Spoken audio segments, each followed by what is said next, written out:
الحمد للہ رب العالمین والصلاة والسلام علی سید المرسلین اما بعد فاعوذ باللہ من الشیطان الرجیم بسم اللہ الرحمن الرحیم۔ گانوں کے 35 کفریہ اشعار، شیطان لاکھ روکے مگر یہ رسالہ مکمل سن لیجئے۔ اگر قصوروار ہوئے اور دل زندہ ہوا تو شاید ندامت سے آپ رو پڑیں گے۔ درود شریف کی فضیلت۔ اللہ پاک کے پیارے نبی صلی اللہ علیہ وآلہ وسلم کا فرمان برکت نشان ہے، اے لوگو، بے شک بروز قیامت اس کی دہشتوں اور حساب کتاب سے جلد نجات پانے والا شخص وہ ہوگا جس نے تم میں سے مجھ پر دنیا کے اندر بکثرت درود شریف پڑھے ہوں گے۔ صلو علی الحبیب صلی اللہ تعالی علی محمد۔ اونٹوں نے مست ہو کر دم توڑ دیا۔ حضرت سیدنا ابراہیم خواص رحمت اللہ علیہ فرماتے ہیں، میں نے ایک بار قبیلہ عرب کے سردار کے مہمان خانے میں پڑاؤ کیا۔ وہاں ایک حبشی غلام زنجیروں میں جکڑا ہوا دھوپ میں پڑا تھا۔ ترس کھاتے ہوئے میں نے سردار سے کہا، یہ غلام مجھے بخش دیجیے۔ سردار بولا، علی جا، اس غلام نے اپنی مسحور کن سریلی آواز سے میرے کئی اونٹ مار ڈالے ہیں۔ قصہ یوں ہے کہ میں نے اس کو کھیت سے اناج وغیرہ لانے کے لیے چند اونٹ دیے۔ اس نے ہر اونٹ پر اس کی طاقت سے دگنا بوجھ لادا اور راستے بھر گاتا رہا، جس سے اونٹ مست ہو کر دوڑتے ہوئے بے حال ہو کر واپس آئے اور رفتہ رفتہ سبھی اونٹوں نے دم توڑ دیا۔ حضرت سیدنا ابراہیم خواص رحمت اللہ علیہ فرماتے ہیں، یہ سن کر میں بے حد متعجب ہوا کہ ایسا کیسے ہو سکتا ہے۔ دری اسنا یعنی اتنے میں 3-4 دن کے پیاسے چند اونٹ گھاٹ پر پانی پینے آئے۔ سردار نے حبشی غلام کو حکم دیا، گانا شروع کر۔ اس نے نہایت ہی خوش الہانی کے ساتھ اشعار پڑھنے شروع کر دیے۔ دیکھتے ہی دیکھتے اونٹوں پر کیفیت طاری ہوئی، وہ پانی پینا بھول گئے، مستی میں جھومنے لگے اور پھر بے تابانہ جنگل کی طرف بھاگنے لگے۔ اس کے بعد سردار نے غلام کو آزاد کر کے مجھے بخش دیا۔ اچھے اشعار سننا ثواب ہے۔ پیارے پیارے اسلامی بھائیوں، دیکھا آپ نے خوش الہان انسان کی آواز میں کتنا جادو ہوتا ہے کہ اس کی سریلی آواز سے انسان حیوان بھی مست ہو جاتے ہیں۔ جائز اشعار مثلاً حمد، نعت اور منقبت وغیرہ جائز طریقے پر اچھی نیتوں کے ساتھ سننا باعث ثواب، اور برے اشعار جیسا کہ فلموں کے فحش گانے وغیرہ سننا سبب عذاب ہے۔ حضرت سیدنا داود علی نبینا والی صلاۃ السلام کو خوش الہانی کی نعمت عطا ہوئی تھی، اور آپ علی نبینا والی صلاۃ السلام کی آواز کے ساتھ چرندے پرندے بھی تسبیح کرتے تھے۔ چنانچہ پارہ 17 سورۃ الانبیاء آیت 79 میں ارشاد ہوتا ہے، وَسَخَّرْنَا مَعَ دَاوُودَ الْجِبَالَ يُسَبِّحْنَ وَالطَّيْرَ۔ ترجمہ کنز ایمان، اور داؤد کے ساتھ پہاڑ مسخر فرما دیے کہ تسبیح کرتے اور پرندے۔ مفسر شہیر حکیم الامت حضرت مفتی احمد یار خان رحمت اللہ علیہ اس آیت کے تحت تفسیر نور العرفان میں فرماتے ہیں، اس طرح کہ پہاڑ اور پرندے آپ علی نبینا والی صلاۃ السلام کے ساتھ ایسی تسبیح کرتے تھے کہ سننے والے ان کی تسبیح سنتے تھے، ورنہ شجر و حجر تو اللہ عز و جل کی تسبیح کرتے ہی رہتے ہیں۔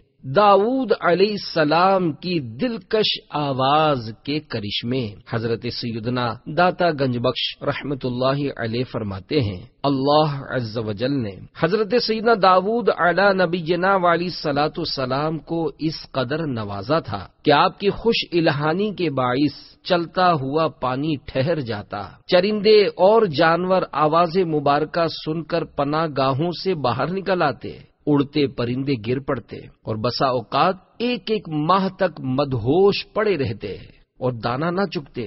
شیرخوار بچے نہ روتے نہ دودھ طلب کرتے، کئی افراد فوت ہو جاتے، حتیٰ کہ ایک بار آپ علی نبینا وعلیہ الصلوۃ والسلام کی پرسوز آواز کے سبب بہت سارے افراد دم توڑ گئے۔ شیطان یہ سب کچھ دیکھ کر جل بھن کر کباب ہوا جا رہا تھا۔ بالآخر اس نے بانسری اور تمبورا بنایا اور حضرت سیدنا داؤد علی نبی جنا والی صلاۃ السلام کے رحمتوں بھرے اجتماع کے مقابلے میں اپنا نحوستوں بھرا اجتماع یعنی محفل موسیقی کا سلسلہ شروع کیا۔ اب سامعین داودی دو گروہوں میں منقسم ہو گئے۔ سعادت مند حضرات حضرت سیدنا داؤد علی نبی جنا والی صلاۃ السلام ہی کو سنتے، جبکہ بدبخت افراد گانے باجوں اور راگ رنگ کی محافل میں شرکت کر کے اپنی آخرت خراب کرنے لگے۔ کانوں میں پگھلا ہوا سیسا ڈالا جائے گا۔ پیارے پیارے اسلامی بھائیوں، دیکھا آپ نے، گانے باجے سننا سنانا شیطانی افعال ہیں۔ سعادت مند مسلمان ان چیزوں کے قریب بھی نہیں پھٹکتے۔ گانوں باجوں سے بچنا بے حد ضروری ہے کہ اس کا عذاب کسی سے بھی نہ سہا جا سکے گا۔ حضرت سیدنا انس رضی اللہ تعالی عنہ سے منقول ہے، جو شخص کسی گانے والی کے پاس بیٹھ کر گانا سنتا ہے، قیامت کے دن اللہ عز و جل اس کے کانوں میں پگھلا ہوا سیسا اونڈیلے گا۔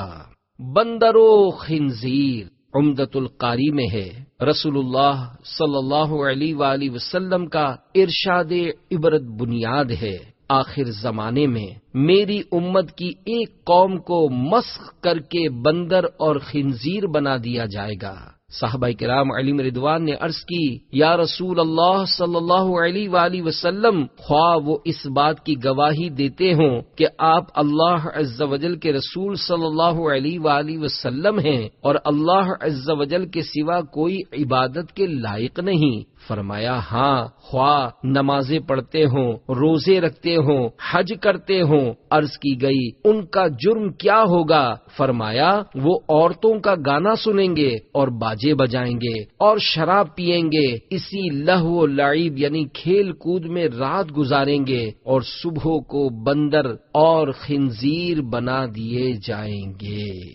سرخ آندھیاں حضرت مولا کائنات علی المرتضی شیر خدا کرم اللہ تعالی وجہہ الکریم سے روایت ہے، اللہ پاک کے آخری نبی صلی اللہ علیہ وآلہ وسلم کا فرمان عبرت نشان ہے، جب میری امت 15 خصلتیں اختیار کر لے گی تو اس پر آفتیں اور بلائیں نازل ہوں گی۔ عرض کی گئی یا رسول اللہ صلی اللہ علیہ وآلہ وسلم وہ کون سی خصلتیں ہیں؟ فرمایا نمبر 1، جب مال غنیمت کو ذاتی دولت بنا لیا جائے، اور 2، امانت کو مال غنیمت بنا لیا جائے، اور 3، زکوٰۃ کو جرمانہ سمجھا جائے، اور 4، آدمی اپنی بیوی کی اطاعت کرے، اور 5، ماں کی نافرمانی کرے، اور 6، دوست کے ساتھ بھلائی کرے، اور 7، باپ کے ساتھ بے وفائی کرے، اور 8، مساجد میں آوازیں بلند کی جائیں، یعنی مسجدوں میں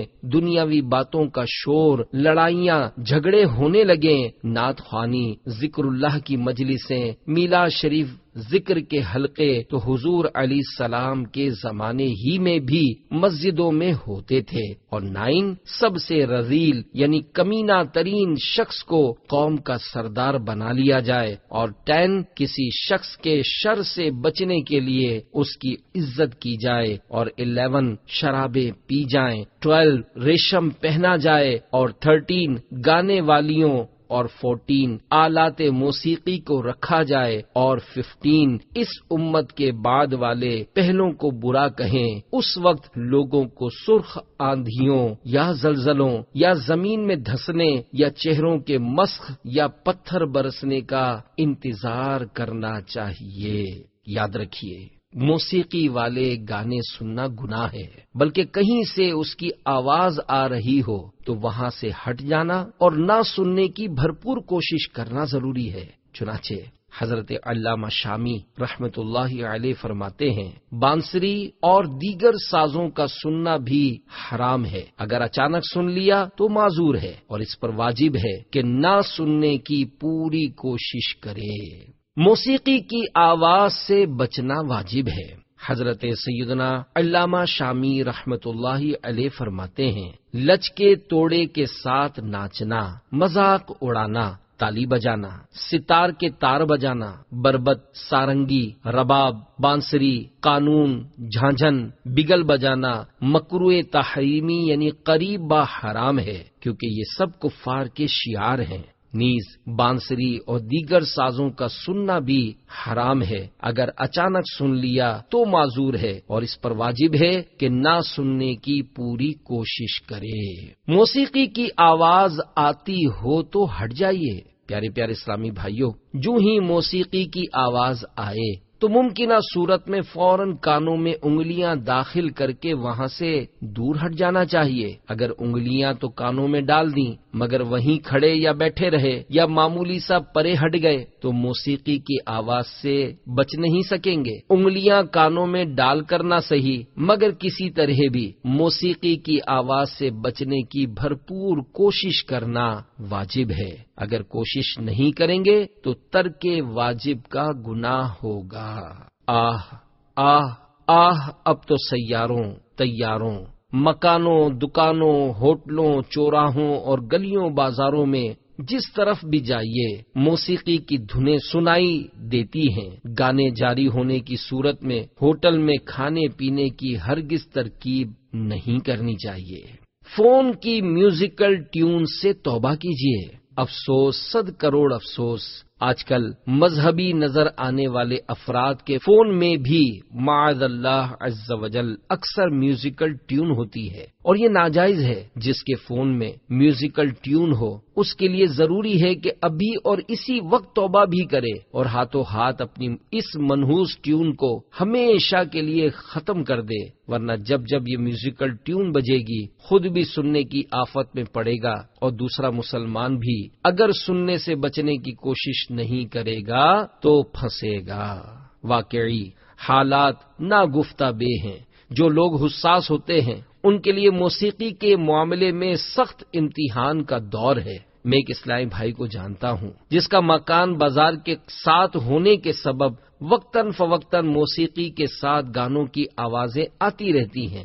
بیچارہ کبھی اس کمرے میں پناہ لیتا ہے تو کبھی اس کمرے میں، پھر بھی آواز آتی ہے تو دروازے کھڑکیاں بند کر کے بچنے کی سعی کرتا ہے۔ ایسوں کا مذاق اڑانے کے بجائے ہر ایک مسلمان کو موسیقی کی آواز سے بچنے کی بھرپور کوشش کر کے اپنی آخرت کے لیے بھلائی کا سامان کرنا چاہیے۔ موسیقی کی آواز سے بچنے کے لیے ہیڈ فون بھی کارآمد ہے۔ ایک طریقہ یہ بھی ہے کہ ضرورتاً کانوں میں روئی یا فوم کے ٹکڑے رکھ دیے جائیں۔ فوم کے ٹکڑے مختلف انداز یا مختلف ناموں، مثلاً فوم ایئر پلگ وغیرہ میں مخصوص میڈیکل اسٹور سے بھی مل سکتے ہیں۔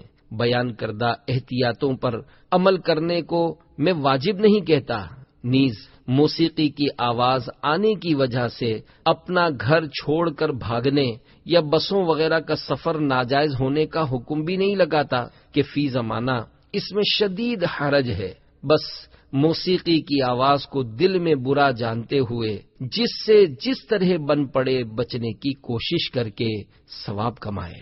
گانوں کے 35 کفری اشعار۔ پیارے پیارے اسلامی بھائیوں، یاد رکھیے فلمیں ڈرامے دیکھنا اور گانے باجے سننا حرام اور جہنم میں لے جانے والا کام ہے۔ افسوس، اب تو فلمی گیت لکھنے اور گانے والے اتنے بے لگام ہو گئے ہیں کہ انہوں نے اللہ عز وجل پر بھی اعتراضات شروع کر دیے ہیں۔ اپنی دکانوں اور ہوٹلوں میں گانے بجانے والوں، اپنی بسوں اور کاروں میں فلمی گیت چلانے والوں، شادیوں میں ریکارڈنگ کر کے بستروں پر سسکتے پڑوسی مریضوں اور نیک ہمسایوں کی آہیں لینے والوں اور بے سوچے سمجھے گانے گنگنانے والوں کے لیے لمحہ فکریہ ہے۔ ذرا سوچئے تو صحیح، فلمی گانوں میں شیطان نے کیا کیا زہر گھول ڈالا ہے اور لوگوں کو ہمیشہ کے لیے جہنمی اور ناری بنانے کے لیے کس قدر عیاری اور مکاری کے ساتھ ساز و آواز کے جادو کا جال بچھا ڈالا ہے۔ میرا دل گھبراتا ہے، زبان حیا سے لڑ کھڑاتی ہے، مگر ہمت کر کے امت مسلمہ کی بہتری کے لیے گانوں میں بولے جانے والے 35 کفریہ اشعار نمونتاً پیش کرتا ہوں۔ نمبر 1، سیب کا موتی ہے تو یا آسماں کی دھول ہے، تو ہے قدرت کا کرشمہ یا خدا کی بھول ہے۔ اس شعر میں معاذ اللہ عز وجل اللہ عز وجل کو بھولنے والا مانا گیا ہے، جو کہ صریح کفر ہے۔ اللہ عز وجل بھولنے سے پاک ہے۔ چنانچہ پارہ 16 سورہ طٰہٰ کی آیت نمبر 52 میں ارشاد ہوتا ہے، لا يضل ربی ولا ينسى۔ ترجمہ کنز ایمان، میرا رب عز وجل نہ بہکے نہ بھولے۔ نمبر 2، دل میں تجھے بٹھا کر لوں گی بند آنکھیں، پوجا کروں گی تیری، دل میں رہوں گی تیرے۔ اس میں اپنے مجازی محبوب کی پوجا کرنے کے عزم کا اظہار ہے، جو کہ کفر ہے۔ نمبر 3، ہائے تجھے چاہیں گے اپنا خدا بنائیں گے۔ اس میں اللہ عز وجل کے سوا کسی اور کو خدا بنانے کا عزم ظاہر کیا گیا ہے، جو کہ صریح کفر ہے۔ نمبر 4، دل میں ہو تم آنکھوں میں تم، بولو تمہیں کیسے چاہوں، پوجا کروں یا سجدہ کروں، جیسے کہو ویسے چاہوں۔ اس میں اپنے مجازی محبوب کی پوجا کی اجازت مانگی گئی ہے، جو کہ کفر ہے، اور سجدے کا بھی اذن طلب کیا ہے۔ غیر خدا کو سجدہ تعظیمی حرام اور سجدہ عبادت کفر ہے۔ نمبر 5، تمہارے سوا کچھ نہ چاہت کریں گے کہ جب تک جیئیں گے محبت کریں گے، سزا رب جو دے گا وہ منظور ہوگی، بس اب تو تمہاری عبادت کریں گے۔ اس شعر کے مصرع ثانی دوسرے مصرے میں 2 صریح کفریات ہیں۔ نمبر 1، اللہ عز وجل کے عذاب کو ہلکا جانا گیا ہے۔ نمبر 2، غیر خدا کی عبادت کے عزم کا اظہار ہے۔ نمبر 6، یا رب تو نے یہ دل توڑا کس موسم میں۔ اس مصرع میں اللہ تعالیٰ پر اعتراض کا پہلو نمایاں ہے، اس لیے کفر ہے۔ اگر اعتراض ہی مقصود تھا تو قائل کہنے والا کافر و مرتد ہو گیا۔ نمبر 7، کیسے کیسے کو دیا ہے ایسے ویسے کو دیا ہے، اب تو چھپڑ پھاڑ مولا اپنی جیبیں جھاڑ مولا۔ اس شعر کے پہلے مصرے میں اعتراض کا پہلو نمایاں ہے، جو کہ کفر ہے، اور اگر اعتراض ہی مقصود تھا تو قائل کہنے والا کافر ہے۔ یوں ہی مصرع ثانی میں چھپڑ پھاڑنا اور جیبیں جھاڑنا اگرچہ محاورتاً بھی بولا جاتا ہے، لیکن خدائے رحمان عز وجل کی مبارک شان میں سخت ممنوع ہے، اور اگر اللہ تعالیٰ کو اجسام کی طرح جسم والا ماننا اور اسے جیب والا لباس پہننے والا اعتقاد کیا تو صریح کفر ہے۔ رب کائنات عز وجل جسم و جسمانیت سے پاک ہے۔ نمبر 8، بے چینیاں سمیٹ کر سارے جہان کی، جب کچھ نہ بن سکا تو میرا دل بنا دیا۔ اس شعر کے مصرع ثانی کے ان الفاظ جب کچھ نہ بن سکا میں اللہ عز و جل کو عاجز و بے بس قرار دیا گیا، جو کہ صریح کفر ہے۔ نمبر 9، دنیا بنانے والے دنیا میں آ کے دیکھ، صدمے سہے جو میں نے تو بھی اٹھا کے دیکھ۔ یہ شعر کئی کفریات کا مجموعہ ہے۔ اس میں اللہ تعالیٰ پر واضح اعتراض اور اس کی توہین ہے۔ نمبر 10، دنیا بنانے والے کیا تیرے من میں سمائی، تو نے کاہے کو دنیا بنائی۔ اس شعر میں اللہ عز و جل پر اعتراض کا پہلو نمایاں ہے، اس لیے کفر ہے۔ نمبر 11، اے خدا ان حسینوں کی پتلی کمر کیوں بنائی، تیرے پاس مٹی کم تھی یا تو نے رشوت کھائی۔ مذکورہ شعر میں 3 صریح کفریات ہیں۔ نمبر 1، اس میں رب کائنات عز و جل کی ذات ستودہ صفات پر پتلی کمر بنانے پر اعتراض۔ نمبر 2، اس پر عاجز و بے بس ہونے کا الزام، اور نمبر 3، رشوت کھانے کا اتہام یعنی تہمت ہے۔ نمبر 12، اس حور کا کیا کریں جو ہزاروں سال پرانی ہے، معاذ اللہ عز و جل۔ اس میں جنتی حور کی کھلی توہین ہے۔ جنت یا جنت کی کسی بھی نعمت کی توہین صریح کفر ہے۔ نمبر 13، حسینوں کو آتے ہیں کیا کیا بہانے، خدا بھی نہ جانے تو ہم کیسے جانے۔ معاذ اللہ عز وجل۔ اس شعر کے دوسرے مصرے میں کہا گیا ہے خدا عز وجل بھی نہ جانے، یہ بات صریح کفر ہے۔ نمبر 14، خدا بھی آسماں سے جب زمین پر دیکھتا ہوگا، میرے محبوب کو کس نے بنایا سوچتا ہوگا۔ اس شعر میں معاذ اللہ عز وجل کئی کفریات ہیں۔ نمبر 1، جب دیکھتا ہوگا، اس کا مطلب یہ ہوا کہ اللہ عز و جل ہر وقت نہیں دیکھتا۔ نمبر 2، اس بے حیا کے محبوب کو اللہ عز و جل نے نہیں بنایا، معاذ اللہ اس کا کوئی اور خالق ہے۔ نمبر 3، کس نے بنایا یہ بھی اللہ عز و جل کو نہیں معلوم۔ نمبر 4، سوچتا ہوگا۔ نمبر 5، خدا عز و جل آسمان سے دیکھتا ہوگا، حالانکہ اللہ تعالی مکان اور سمت سے پاک ہے۔ بہرحال یہ شعر کفریات کا ملغوبہ ہے۔ اس میں رب العزت عز و جل کی طرف جہالت اور محتاجی کی نسبت ہے۔ کسی اور کو خالق ماننا، رب العزت عز و جل کی خالقیت، اللہ کسی اور کو خالق ماننا ہے، اللہ رب العزت عز و جل کی خالقیت کا انکار ہے۔ وہ ہر وقت، ہر لمحہ، ہر شے کو ملاحظہ فرما رہا ہے۔ شعر میں ان اوصاف کا انکار ہے۔ یہ سب قطعاً اجماعاً کفریات ہیں۔ قائل کافر و مرتد ہو گیا۔ یوں ہی خدائے رحمان عز و جل کے لیے مکان ثابت کیا ہے، یہ بھی کفر ہے۔ نمبر 15، رب نے مجھ پر ستم کیا ہے، زمانے کا غم مجھے دیا ہے۔ اس شعر میں 2 کفریات ہیں۔ نمبر 1، معاذ اللہ عز و جل، اللہ عز و جل کو ظالم ٹھہرایا گیا، اور نمبر 2، اس پر اعتراض کیا گیا ہے۔ نمبر 16، تجھ کو دی صورت پری سی، دل نہیں تجھ کو دیا، ملتا خدا تو پوچھتا یہ ظلم تو نے کیوں کیا۔ اس شعر میں 2 صریح کفریات ہیں۔ اللہ عز و جل کو معاذ اللہ عز و جل ظالم کہا گیا ہے، اور نمبر 2، اللہ عز و جل پر اعتراض کیا گیا ہے۔ نمبر 17، او میرے ربا ربا رے ربا، یہ کیا غضب کیا، جس کو بنانا تھا لڑکی اسے لڑکا بنا دیا۔ اس کفریات سے بھرپور شعر میں اللہ عز و جل پر اعتراض اور اس کی توہین ہے۔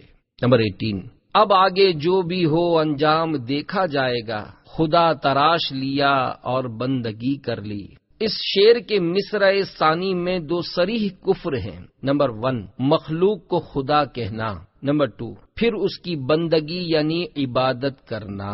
19، میری نگاہ میں کیا بن کے آپ رہتے ہیں، قسم خدا کی خدا بن کے آپ رہتے ہیں۔ اس شعر کے مصرع ثانی میں غیر خدا کو خدا کہا گیا ہے، یہ صریح کفر ہے۔ نمبر 20، کسی پتھر کی مورت سے محبت کا ارادہ ہے، پرستش کی تمنا ہے، عبادت کا ارادہ ہے۔ اس شعر میں پتھر کے بت کی پوجا کی تمنا اور نیت کا اظہار ہے، جو کہ کھلا کفر ہے، کیونکہ ارادہ کفر بھی قطعی کفر ہے۔ اس شعر میں اپنے لیے کفر پر رضامندی بھی ہے، یہ بھی صریح کفر ہے۔ 21، مجھے بتاؤ جہاں کے مالک، یہ کیا نظارے دکھا رہا ہے، تیرے سمندر میں کیا کمی تھی کہ آج مجھ کو رلا رہا ہے۔ اس شعر میں اللہ تبارک و تعالی پر اعتراض کا پہلو نمایاں ہے، اس لیے کفر کا حکم ہے، اور اگر شاعر یا جو پڑھے اس کی مراد اللہ عز و جل پر اعتراض ہو تو صریح کفر اور وہ کافر و مرتد ہو جائے گا۔ 22، ہر دکھ کو ہے گلے لگایا، ہر مشکل میں ساتھ نبھایا، ان کی کیا تعریف کروں میں، فرصت سے ہے رب نے بنایا۔ اس شعر میں فرصت سے ہے رب نے بنایا کے الفاظ کفریہ ہیں، کیونکہ اللہ تعالیٰ کے لیے فرصت کا لفظ بولنا کفر ہے۔ 23، اے خدا بہتر ہے یہ کہ تو چھپا دے پردے میں ہے، اے خدا بہتر ہے یہ کہ تو چھپا پردے میں ہے، بیچ ڈالیں گے تجھے یہ لوگ اسی چکر میں ہیں۔ اس شعر میں رب العالمین جل جلالہ کو مجبور و بے بس اور دھوکہ کھا جانے والا کہا گیا ہے، جو کہ اللہ رب العالمین کی کھلی توہین ہے، اور اللہ المبین کی توہین کفر ہے۔ 24، اب یہ جان لے لے یا رب یا ایمان لے لے یا رب، 2 جہان لے لے یا رب یا خدا، فنا فنا یہ دل ہوا فنا۔ اس شعر کے اس حصے ایمان لے لے یا رب میں ایمان چلے جانے یعنی کافر ہو جانے پر راضی ہونا پایا جا رہا ہے جو کہ کفر ہے۔ فتاوا تاتار خانیہ میں ہے، جو اپنے کفر پر راضی ہوا تحقیق اس نے کفر کیا۔ 25 جب سے تیرے نینا میرے نینوں سے لاگے رے، تب سے دیوانہ ہوا سب سے بیگانہ ہوا، رب بھی دیوانہ لاگے رے۔ اس شعر کے اس حصے رب بھی دیوانہ لاگے رے میں شاعر بے بصائر کے دعوے کے مطابق اس کو اللہ پاک عز و جل معاذ اللہ عز و جل دیوانہ لگ رہا ہے۔ یقیناً یہ اللہ پاک عز و جل کی شان عالی میں کھلی گالی اور کھلا کھلا کفر و ارتداد ہے۔ فتاوا تاتار خانیہ میں ہے، جو اللہ کو ایسے وصف یعنی پہچان یا خاصیت سے موصوف کرے جو اس کی شان کے لائق نہیں، یا اللہ تعالیٰ کے ناموں میں سے کسی نام کا یا اس کے احکام میں سے کسی حکم کا مذاق اڑائے یا اس کے وعدے یا وعید کا انکار کرے، تو ایسے آدمی کی تکفیر کی جائے گی، یعنی اس کو کافر قرار دیا جائے گا۔ 26 جو بھرتا نہیں وہ زخم دیا ہے، مجھ کو نہیں پیار کو بدنام تو نے کیا ہے، جسے میں نے پوجا مسیحا بنا کر، نہ تھا یہ پتا پتھروں کا بنا ہے۔ اس شعر میں اپنے مجازی محبوب کو پوجنے یعنی اس کی عبادت کرنے کا اقرار ہے، اور شاعر اس کفر کا اقرار کر رہا ہے، اور کفر کا اقرار بھی کفر ہے، اگر مذاقن ہو تب بھی یہی حکم ہے۔ صدر الشریعہ بدر الطریقہ علامہ مولانا مفتی محمد امجد علی اعظمی رحمت اللہ علیہ فرماتے ہیں، جو بطور تمسخر اور ٹھٹھا یعنی مذاق مسخری میں کفر کرے گا وہ بھی مرتد ہے، اگرچہ کہتا ہے کہ میں ایسا اعتقاد یعنی عقیدہ نہیں رکھتا۔ 27 رکھوں گا تمہیں دھڑکنوں میں بسا کے، تمہیں چاہتوں کا خدا میں بنا کے۔ بے شک اللہ عز و جل وحدہ لا شریک ہے۔ بیان کردہ شعر میں بندے کو چاہتوں کا خدا مانا گیا ہے، جو کہ کھلا کفر و شرک ہے۔ 28 تم سا کوئی دوسرا اس زمین پہ ہوا تو رب سے شکایت ہوگی، تمہاری طرف رخ غیر کا ہوا تو قیامت سے پہلے قیامت ہوگی۔ اس شعر میں اللہ عز و جل پر اعتراض کرنے کے ارادے کا اظہار ہے، اور اللہ عز و جل پر اعتراض کرنا کفر ہے۔ 29 محبت کی قسمت بنانے سے پہلے زمانے کے مالک تو رویا تو ہوگا، محبت پہ یہ ظلم ڈھانے سے پہلے زمانے کے مالک تو رویا تو ہوگا۔ 30 تجھے بھی کسی سے اگر پیار ہوتا، ہماری طرح تو بھی قسمت کو روتا، یہ اشکوں کے میلے لگانے سے پہلے زمانے کے مالک تو رویا تو ہوگا۔ 31 میرے حال پر یہ جو ہنستے ہیں تارے، یہ تارے ہیں تیری ہنسی کے نظارے، ہنسی میرے غم کی اڑانے سے پہلے زمانے کے مالک تو رویا تو ہوگا۔ 32 زمانے کے مالک یہ تجھ سے گلا ہے، خوشی ہم نے مانگی تھی رونا ملا ہے، گلا میرے لب پہ بھی آنے سے پہلے زمانے کے مالک تو رویا تو ہوگا۔ مذکورہ اشعار اللہ رب العالمین جل جلالہ کی توہین سے بھرپور ہیں۔ ان اشعار میں کم از کم 5 کھلے کفریات ہیں۔ نمبر 1 اللہ عز و جل کے لیے رونا ممکن مانا گیا ہے۔ نمبر 2 اللہ عز و جل کو ظالم کہا گیا ہے۔ نمبر 3 اسے محکوم مانا گیا ہے۔ نمبر 4 اس کو کسی کے رنج و غم اور بے بسی پر ہنسی اڑانے والا قرار دیا گیا ہے۔ اور نمبر 5 اللہ عز و جل پر اعتراض کیا گیا ہے۔ 33 میں پیار کا پجاری، مجھے پیار چاہیے، رب جیسا ہی مجھے سندر یار چاہیے۔ اس شعر میں 2 کفریات ہیں۔ نمبر 1 غیر خدا کی پوجا یعنی عبادت کا اقرار ہے۔ نمبر 2 اللہ عز و جل کی طرح کسی اور کا ہونا ممکن مانا گیا ہے۔ قرآن مجید فرقان حمید پارہ 25 سورہ شورى آیت نمبر 11 میں اللہ رب العباد عز و جل ارشاد فرماتا ہے، لیس کمثلہ شیء وہو السمیع البصیر، ترجمہ کنز الایمان، اس جیسا کوئی نہیں اور وہی سنتا دیکھتا ہے۔ صدر الشریعہ بدر الطریقہ حضرت علامہ مولانا مفتی محمد امجد علی اعظمی رحمت اللہ علیہ بحر شریعت میں لکھتے ہیں، اللہ ایک ہے، کوئی اس کا شریک نہیں، نہ ذات میں، نہ صفات میں، نہ افعال میں، نہ احکام میں، نہ اسماء یعنی ناموں میں۔ نمبر 34، حسن خدا ہے، حسن نبی ہے، حسن ہے ہر گلزار میں، حسن نہ ہو تو کچھ بھی نہیں ہے اس سارے سنسار میں۔ شاعر بے باک نے حسن کو خدا کہا ہے اور یہ کفر ہے۔ 35، قسمت بنانے والے ذرا سامنے تو آ، میں تجھ کو یہ بتاؤں کہ دنیا تیری ہے کیا۔ مذکورہ شعر میں کئی کفریات ہیں۔ نمبر 1، عذاب نار کے حقدار شاعر ناہنجار کا اللہ پاک عز و جل کو مخاطب کر کے اس طرح کہنا، ذرا سامنے تو آ، اللہ تعالیٰ کو مقابلے کے لیے چیلنج کرنا ہے، اور یہ اللہ رب العالمین جل جلالہ کی سخت توہین ہے، اور رب مبین عز و جل کی توہین کفر ہے۔ نمبر 2، میں تجھ کو بتاؤں کہ دنیا تیری ہے کیا کہہ کر اللہ تعالیٰ پر اعتراض کیا گیا ہے، اور یہ بھی کفر ہے۔ نمبر 3، تیسرا کفر یہ ہے کہ اس میں اللہ تعالیٰ کے لیے لا علمی کا پہلو بھی شاعر مان رہا ہے، یعنی اللہ عز و جل کو نہیں معلوم، شاعر اسے بتائے گا۔ نعوذ باللہ تعالی، ایمان برباد ہو گیا۔ پیارے پیارے اسلامی بھائیوں، یاد رکھیے، قطعی کفر پر مبنی ایک بھی شعر جس نے دلچسپی کے ساتھ پڑھا،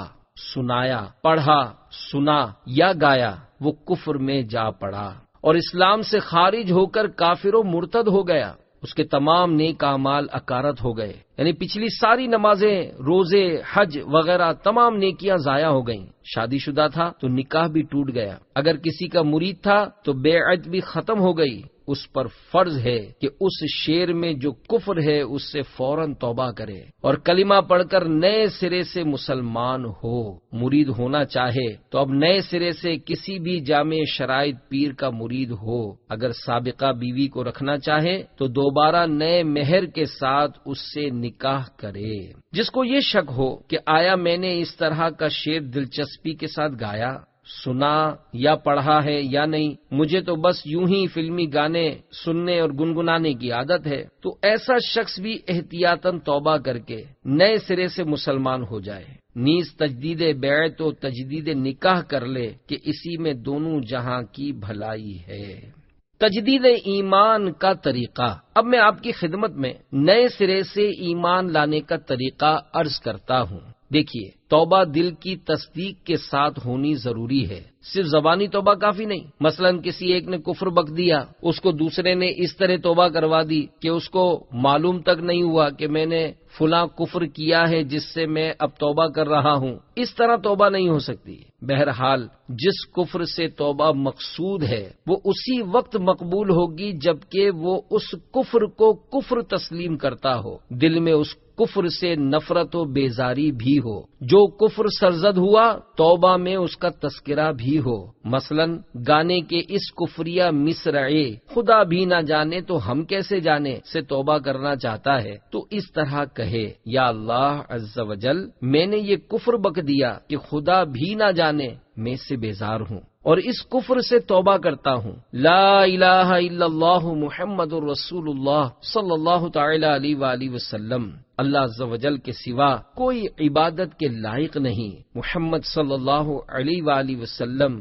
اللہ عز و جل کے رسول ہیں۔ اس طرح مخصوص کفر سے توبہ بھی ہو گئی اور تجدید ایمان بھی۔ اگر معاذ اللہ عز و جل کئی کفریات بکے ہوں اور یاد نہ ہو کہ کیا کیا بکا ہے تو یوں کہے، یا اللہ عز و جل، مجھ سے جو جو کفریات صادر ہوئے ہیں میں ان سے توبہ کرتا ہوں، پھر کلمہ پڑھ لے۔ اگر کلمہ شریف کا ترجمہ معلوم ہے تو زبان سے ترجمہ دہرانے کی حاجت نہیں۔ اگر یہ معلوم ہی نہیں کہ کفر بکا بھی ہے یا نہیں، تب بھی اگر احتیاطاً توبہ کرنا چاہے تو اس طرح کہے، یا اللہ عز و جل، مجھ سے اگر کوئی کفر ہو گیا ہو تو میں اس سے توبہ کرتا ہوں۔ یہ کہنے کے بعد کلمہ پڑھ لیجئے۔ مدنی مشورہ، روزانہ ہی سونے سے قبل احتیاطی توبہ و تجدید ایمان کر لینا چاہیے۔ یاد رکھیے، معاذ اللہ عز وجل جس کا کفر پر خاتمہ ہوا وہ ہمیشہ ہمیشہ کے لیے جہنم کی آگ میں جلتا اور عذاب پاتا رہے گا۔ تجدید نکاح کا طریقہ۔ تجدید نکاح کا معنی ہے نئے مہر سے نیا نکاح کرنا۔ اس کے لیے لوگوں کو اکٹھا کرنا ضروری نہیں۔ نکاح نام ہے ایجاب و قبول کا۔